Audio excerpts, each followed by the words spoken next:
Hello mga kaibigan, maligayang pagdating sa aking channel. Nandito ako kasama ang video ni na Özge Gürel at Ken Yaman.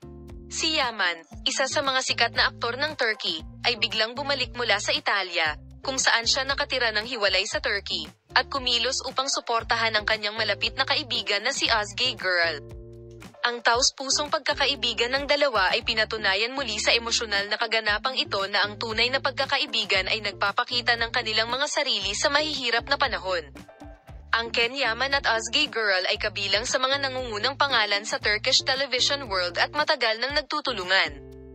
Gayunpaman, ang kanilang relasyon ay natapos hindi lamang sa isang profesional na antas kundi pati na rin sa isang personal na antas sa lalong madaling panahon.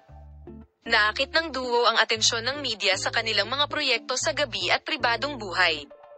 Matapos magkaroon ng biglaang problema sa kalusugan si Özge Gürel, hindi umalis si Ken Yaman mag-isa ang kanyang kaibigan at agad na bumalik sa Turkey mula sa Italy at Özge Gürel nang malaman ni Ken Yaman ang tungkol sa karamdaman ni Özge Gürel. Pinili niyang tumayo sa tabi ng kanyang kaibigan nang hindi man lang nag-iisip kahit sandali.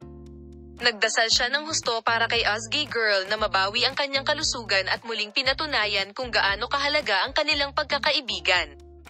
Ipinahayag ni Özge Gürel ang kanyang pasasalamat sa kanyang kaibigan sa pamamagitan ng emosyonal na pasasalamat sa kanya para sa taos-puso at palakaibigang kilos na ito.